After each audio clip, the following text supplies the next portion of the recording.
The Seahawks could be in need of a tight end or two, as tonight showed at the Combine. This could be the right year to have a need at that position. I'll be breaking it all down in our latest edition of Locked On Seahawks. You are Locked On Seahawks, your daily Seattle Seahawks podcast. Part of the Locked On Podcast Network, your team every day.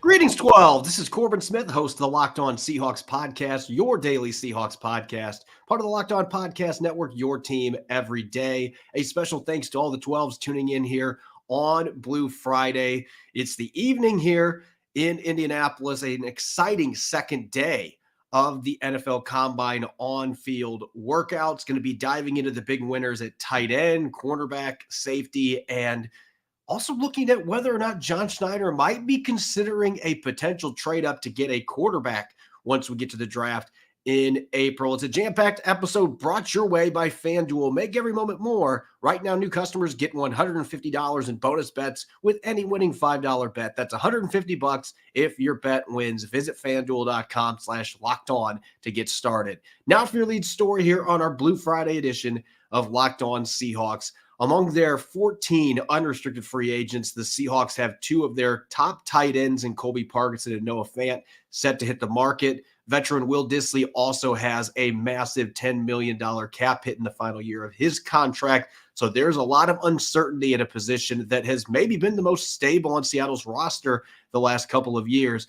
If there is good news on that front, though, if the Seahawks are going to lose one or more of those players this offseason, this may be the perfect draft class to help fill and replace with talented players. We got to see that on display today at Lucas Oil Stadium. And going into today's workouts, I expected this tight end group to put up some pretty good numbers. They exceeded my expectations across the board. This group is dynamic in terms of explosiveness, speed, quickness, you name it. This group's got a lot of really elite athletes at the tight end position. And the really nice thing is most of these guys were also really productive in college. You don't have a lot of tight ends in this group who are athletic freaks, but you look at the film and the production's not there. This is just a really good tight end group. And looking at the winners, I had to pick four, which honestly was pretty difficult because there were probably 6 or 7 tight ends today that really improved their stock in a crowded draft class. You could see as many as 6 or 7 tight ends go in the first 3 rounds. That's how good this class is. And there's some really good day 3 talent too.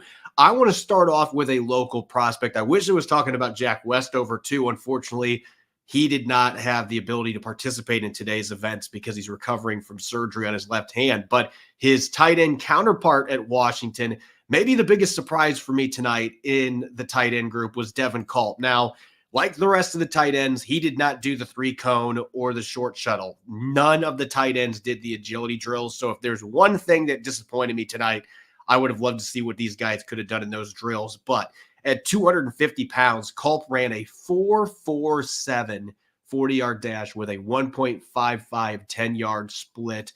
Those are good times for a wide receiver at 215, 220 pounds, let alone a tight end at 250 pounds. And you look at the production that Culp had, he was really the 6th option in Washington's passing game. And that doesn't necessarily mean that he's not capable. Look at the weapons that the Huskies had. They had 3 receivers on that team that are going to be drafted in April, possibly in the first 3 rounds. All 3 of those players could go. Westover had more receiving numbers than what Culp did. The running backs that Washington had were all capable of catching the football. So there's only one football to go around.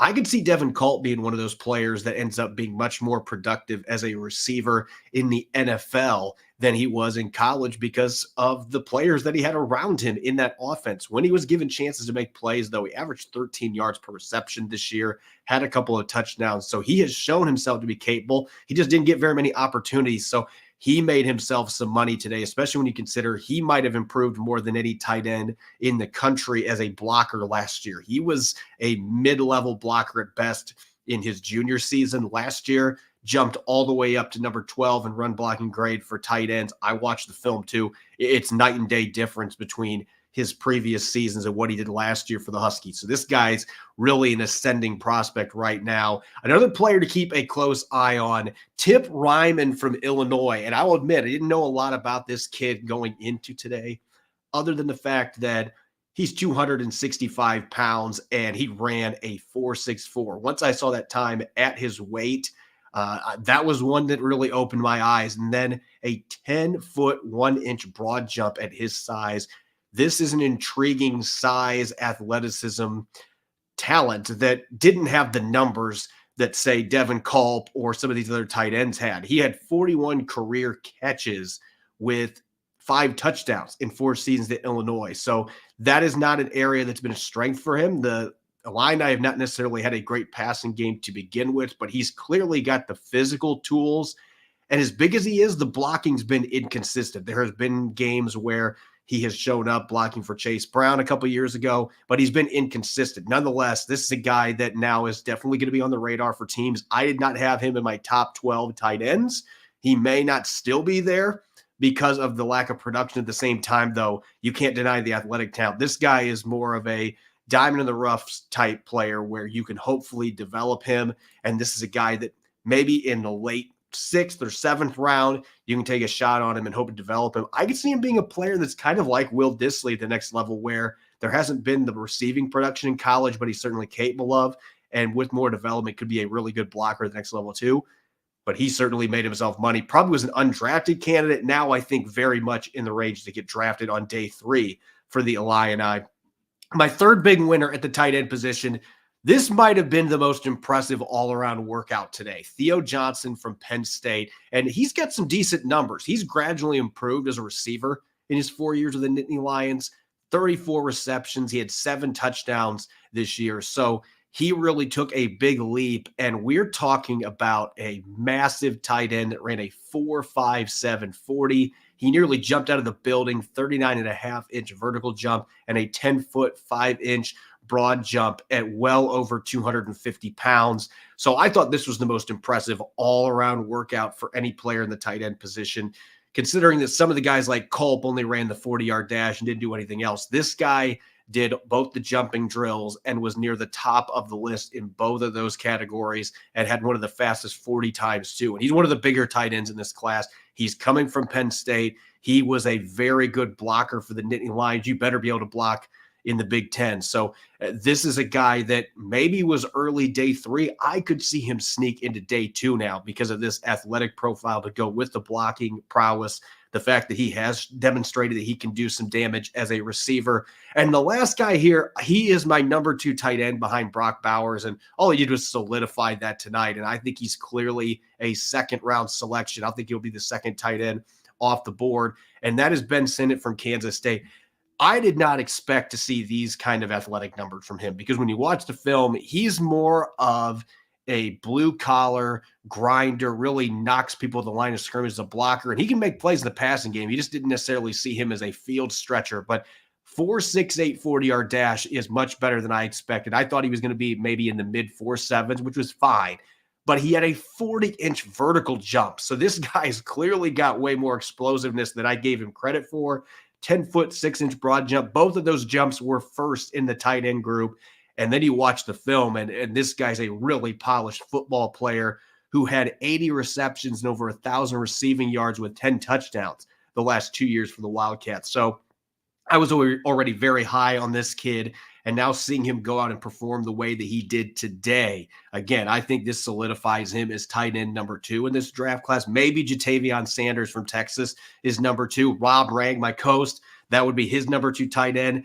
Sanders did not test quite as well as Sinnott did today, and that shouldn't be the only thing that makes that decision. But I think that Sinnott is a very good all-around tight end, and today we got to see that he is a much more athletic prospect than maybe he was given credit for. So he's my number 2 tight end. I think he is clearly going to be a second-round selection, and he could be a guy that he's not the same type of player exactly, but he could have a similar impact to somebody like a Sam Laporta for the Detroit Lions last year, in the sense that this is a guy who can come in day 1, can catch a bunch of passes for you, can move the chains, and is going to be a really good inline blocker, just plays with a rugged style. So seeing how athletic he is on top of it, again, he just made himself some money and further solidified his standing as one of the top tight ends in this really good, deep class in 2024. Up next, I'm going to switch from the tight ends over to the secondary. We've got corners and safeties. I'll have 4 prospects that really jumped out as the big winners today at those 2 position groups. Don't go away. You're listening to the Blue Friday edition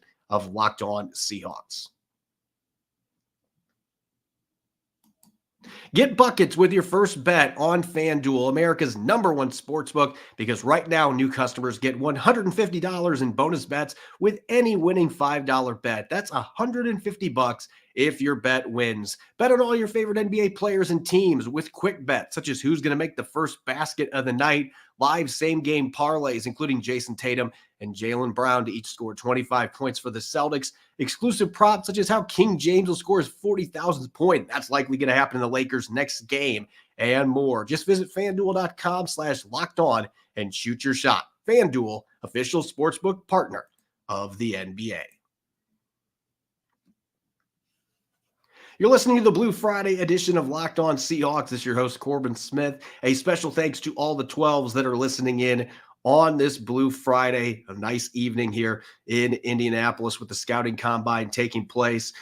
Let's continue breaking down the big winners from today's second day of workouts at Lucas Oil Stadium. It was tight ends, cornerbacks, and safeties. We just looked at 4 tight ends that really stood out in a crowded group. That was a phenomenal performance today by the tight ends. Again, I would have liked to see some agility testing from a handful of players. We didn't get to see that, but the 40s, the verticals, the broad jumps, that's as good as you're going to see from a tight end group across the board at a combine. So that was an impressive performance. The corners and safeties in their own right, it was a pretty impressive day. I would say the corners had the more impressive day of the 2 groups.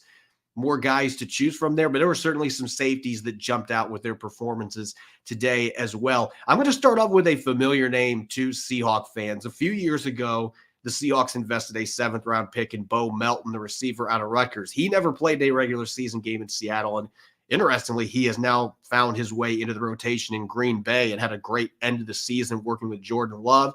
But his brother, Max Melton from Rutgers, this guy is a specimen at the cornerback position, and what a workout that he put in today. 4.39 40-yard dash, which somehow I believe was only the 8th fastest at the cornerback group. This is a really athletic corner group. 40.5-inch vertical jump. He was in the top 5 in that category and finished first with an 11-foot 4-inch broad jump. So you can see the explosiveness, the speed that Max Melton brings to the table. And this guy's ball production has been off the charts the last couple years for Rutgers. We're talking about a player that is a ball hawk. He has 8 interceptions, 13 pass breakups over the last 3 seasons. His tackling can be a little bit shaky at times, but I think the ability is there for him to be a good tackler at the next level. But there's no question about the ball skills. This is a player that I think has the athleticism to play inside, and he has enough size to be on the outside. So he could be a boundary corner. He could be a slot corner, but you got to see the array of athletic tools that this kid brings to the table. And he's got as good a hands as what his brother does, an NFL receiver. And so you bring that out there to the quarterback position. This is a guy that can create turnovers and bunches. He's got great instincts and coverage to be able to jump routes. And so this is a player, even though Seattle is not in the mix for a corner early, most likely in this draft, I could see the Seahawks going in the Melton well again as early as the 3rd round for a guy that can come in with dynamic athleticism and can create turnovers.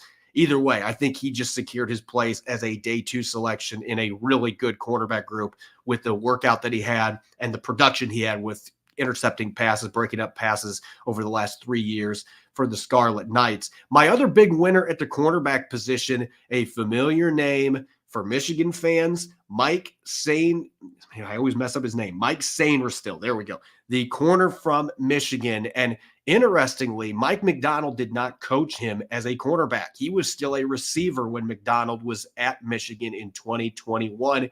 He ran a 4.47 40-yard dash, which was middle of the pack. That wasn't blazing speed necessarily, but that's fast enough in the NFL. Where he really impressed is in the 3-cone drill and a short shuttle, where he ran a sub-7-second 3-cone drill and a 4.01 second short shuttle. those are both really good times, and it shows you the change of direction, agility skills that, quite frankly, I think are more important when you're looking at a guy that could be playing slot corner in the NFL. He's played on the boundary before, and I'm going to throw this out there. I can see Sainristil being a really good free safety in the NFL. It's not a position he's played to this point, but he was able to quickly adjust from being a receiver to a corner at Michigan. And in his second year playing the position, he had 6 interceptions for the Wolverines last year. So he's clearly got his receiver ball skills, and he knows how to use them. He plays with better instincts than you would anticipate for a guy that's only been playing the position a few years. We know the Seahawks have a history of liking cornerbacks that have that receiver background. And even without Pete Carroll being the head coach, I expect that still to be something that John Schneider is going to have some interest in. So Sainristil, that could be a guy who certainly fits the bill as a corner depth piece, could play slot for you, but he also could be a future starter at free safety. And those ball skills would be something that really stand out to Mike McDonald, who, even though he didn't coach him directly, he knows Sainristil. So I think that this is a player that would make a lot of sense for the Seahawks, potentially even in the 3rd round. If he's available, he might be drafted earlier than that with the workout he just put in and the last season he had with the Wolverines. Let's transition now to the safety position. And I don't think that this year's safety class is near as deep as the cornerback group, but I think it might be better than the one we saw last year. The safety group was pretty underwhelming for the most part last season. And there's a couple names here. One's going to be really familiar. The other one, not so much. Let's start with the new name for fans in the Pacific Northwest, coming from Texas Tech, Dadrian Taylor Demerson. And this is a guy that's really hovering under the radar right now, or at least he was before today's workout. Had the fastest 40-yard dash time, 4.41 seconds. So he would have been in the top 10 at the cornerback group with that 40 time, a 38-inch vertical jump, a 10-foot, 3-inch broad jump. He isn't as big as some of the other safeties. This guy is clearly a free safety. And you look at the numbers, you can see that fit too. He had 7 interceptions, 6 pass breakups, and 2 forced fumbles in just 2 seasons at Texas Tech. So we're talking about a player that's only had a couple years of Division I experience, but he was really productive at generating turnovers, demonstrated the ability to create interceptions, forced fumbles, had decent tackle numbers as well. Texas Tech's defense was not necessarily dominant by any means. They gave up a lot of points in the Big 12, but this guy was one of the bright spots for them in the back of their secondary, and he was probably a mid-day 3 selection. I don't see him sneaking into day 2, though this is not a great safety class, so maybe this performance with his ball skills ends up getting him drafted late in the 3rd round. But I think early day 3 is probably the sweet spot for him now, and the Seahawks could be in the market for a safety depending on what they do with Jamal Adams and Quandre Diggs. I think this guy is typically going to be that free safety, the center fielder. That's the ball skills that he brings. That's going to be the best fit with his size too. But at some point, they'll be moving on from Quandre Diggs. Maybe this is a guy you can bring in that you could develop too. So I'm excited about him. As for the strong safety position, going back to the Washington well, we talked Devin Culp earlier. I think the other big winner today was definitely Dominique Hampton. And this is a guy that actually was with Washington for 6 years, and he didn't play in very many games his first 3 years on campus. But he had a breakout year with the Huskies, getting to the national title game this year, over 100 tackles, 2 interceptions, 5 pass breakups. He measured in at 6'2", 215 pounds. So this guy is built like a enforcer, strong safety. And then he put in an incredible workout, 4.51 40-yard dash, 39-inch vertical jump. And this is probably what I was most excited about. At 6'2", 215 pounds, he ran a 6.83 3-cone drill. One of the only 2 safeties that ran that drill today. I think he made a really smart decision because that is elite change of direction skills for a player of his size. The Seahawks are likely going to be moving on from Jamal Adams. Julian Love's in the last year of his contract. This is a player that I think is going to be available on day 3 because he's going to be an older rookie. He doesn't have the ball production numbers, but he's been a solid tackler. And I still think there's a lot of upside that's not been touched yet to this point, kind of a late bloomer for Washington. He's clearly got the size and the physical tools to be able to play strong safety in the NFL. He can play up in the box. So he could be a day 3 option that would make sense for the Seahawks. He's certainly going to get drafted at this point. Was kind of hovering under the radar with all the talent Washington has, but You don't see guys with that size that have that type of athleticism. They don't grow on trees. So I think he is definitely going to be a day 3 selection. It could make sense for the Seahawks to keep him around in the Pacific Northwest to help reinforce that safety position. When I return here on our Blue Friday edition of Locked On Seahawks, we're going to transition to the latest formal visits that have been outlined and why John Schneider might be looking to make a trade up for a quarterback. We'll weigh in on that coming up next year. Don't go away.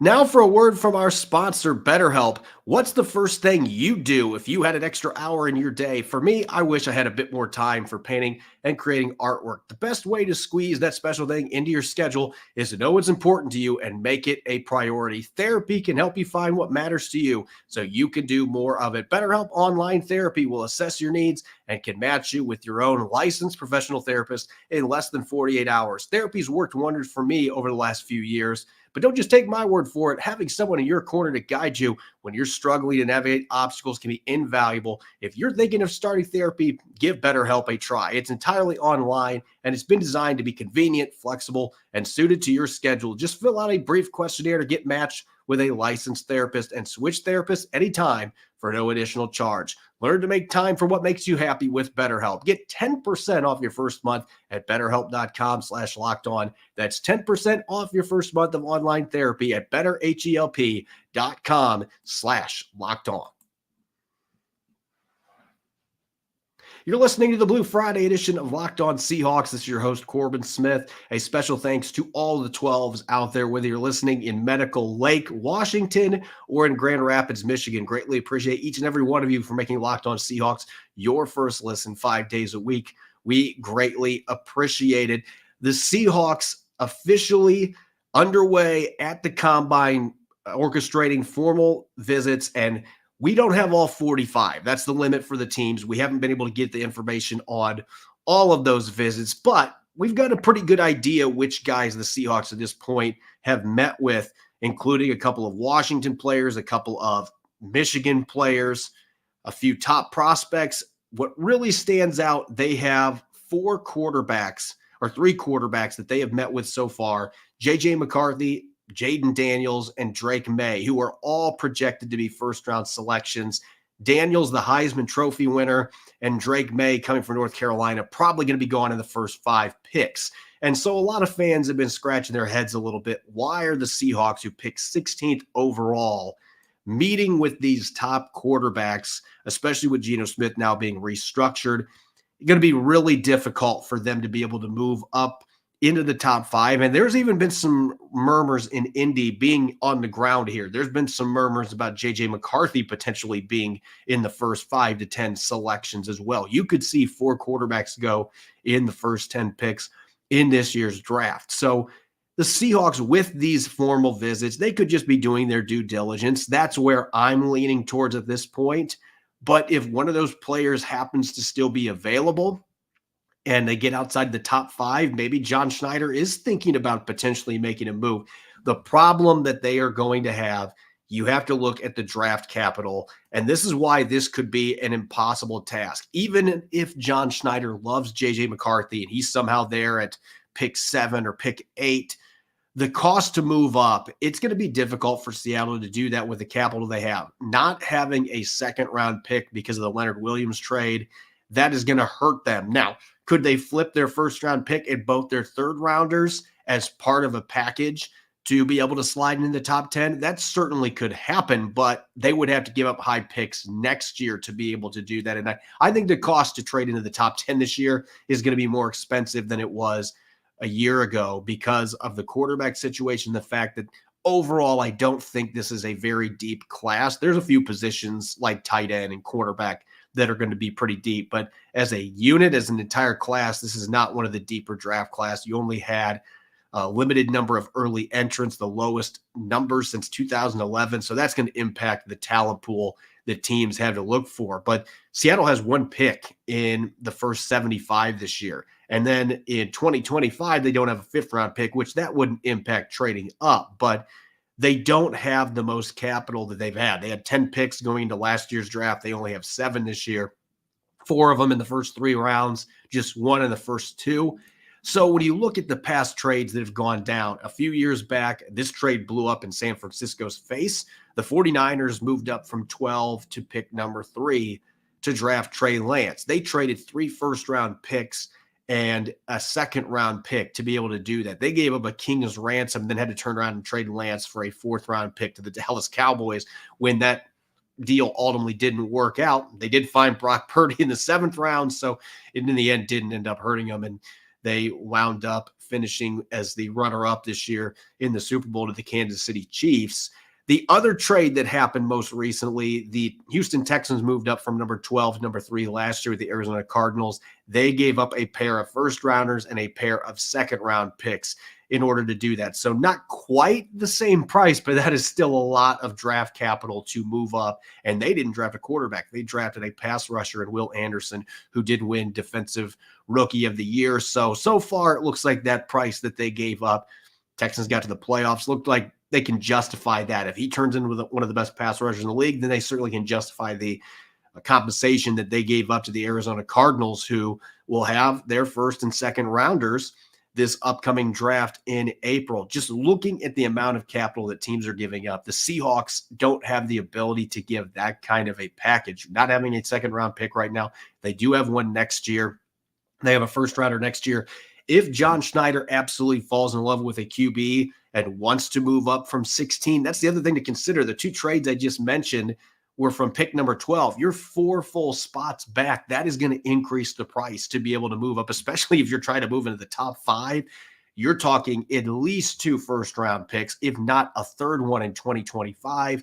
You have to include your second rounders potentially in there. It is going to be a monumental task to get that done. That said, if John Schneider is fully confident in a young quarterback and he just believes that is the future of my franchise, maybe he will pull the trigger. The Seahawks have only drafted 2 quarterbacks in 14 years. He's bemoaned the fact that they have not been able to draft more QBs as the Green Bay Packers did all those years with Ted Thompson and Ron Wolf as the general managers. So I think he wants to draft a QB this year. The question is going to be, if there's a guy they really fall in love with, is it going to be worth it to trade all it's going to take to do that? And do they even have the capital to be able to make that work? You're talking about potentially dealing high draft picks in the next 2 or 3 drafts to be able to move up, or you're going to be giving up a lot of picks on day 3, and suddenly you're looking at a 2021 type draft where you might have 2 or 3 selections. And I know John Schneider does not want to deal with that either. So I'm not going to sit here and rule out the possibility if one of these quarterbacks, particularly somebody like a J.J. McCarthy, if he falls past the top 5 and John Schneider just absolutely has to have him, then that could be a deal that ends up coming to fruition. Seattle will forfeit a good chunk of their draft capital for the next few years to make it happen. Maybe they have a few other moves out there they can make to add draft picks, but there's not a lot of movable contracts that teams are going to want. Tyler Lockett at his age, probably not going to be fetching more than a late round pick, if that, with that contract that he's got. I don't think the Seahawks want to move DK Metcalf or any of their other young players that are on rookie deals that they might be able to fetch a higher draft pick for. They don't want to tear down one part of their team to have to try to go up and get a quarterback. So this is going to be tough sledding for the Seahawks if indeed this is what they want to do. I'm not necessarily sure that that is what this sign here, these 3 visits, if that's necessarily what is being indicated here, that's what they're wanting to do. It could be like last year where they're meeting with all the top quarterbacks because they want the intel. They're doing their due diligence. But still, with Geno Smith being 33 going on 34, 2 years left in his deal, a huge cap hit next year, this might be the season where they try to go up and get that young quarterback that they can mold, that can eventually take over. And if there's a guy in the top 10 that becomes available and they're able to make that trade, this could be the time to do it. It's just going to come down to the draft capital, which I'm not sure if John Schneider has enough ammunition to be able to make a move like that, even if he wants to. As always, you can follow me on X and Threads at Corbin Smith NFL. Make sure to subscribe and follow Locked On Seahawks on YouTube or wherever you listen to your podcast to make sure you don't miss a single episode. When we return on Monday, we're We're not going to have our typical mock draft Monday. It's going to be a 3-rounder where Rob and I are going to be picking based on what we saw with the combine. And we're also going to dive into some thoughts on the offensive line and quarterback groups from workouts this weekend. Enjoy the rest of your weekend, and thanks for listening in. Go Hawks.